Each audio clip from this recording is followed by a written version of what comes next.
The war is finally over. He won it with a single brilliant idea and a massive wooden horse. But as it turns out, winning the war was the easy part. All he has to do now is sail home. 10 days, by his own estimate. Odysseus was many things, but accurate about timelines was definitely not one of them. It takes him 10 years, because somewhere up there, a god took his victory personally.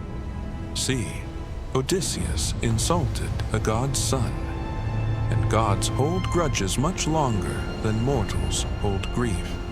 Poseidon, as it happens, does not do closure, but Poseidon doesn't just kill him. That would be too merciful. Instead, he steers Odysseus right into a Cyclops cave, where his men are eaten alive, one by one. The Cyclops' father, Poseidon himself. Talk about terrible timing. Next stop, a witch's island, where his remaining crew gets turned into literal pigs. Odysseus actually has to negotiate their humanity back. Easily the weirdest diplomatic meeting in history. Then come the sirens.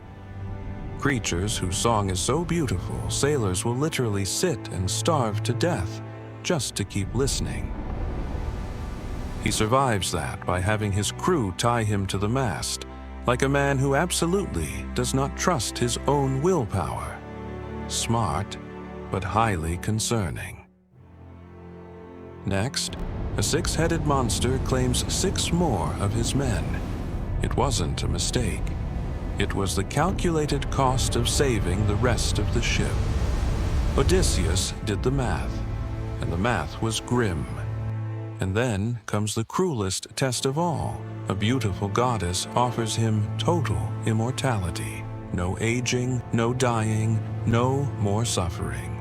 The only price? He can never go home. Most people would take that deal by lunchtime.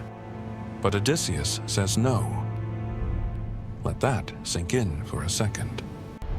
He chooses to grow old on a rocky island, with a wife who's been waiting for 20 years, over living forever without her. Somewhere, a romance novelist is taking notes. 10 years to get back.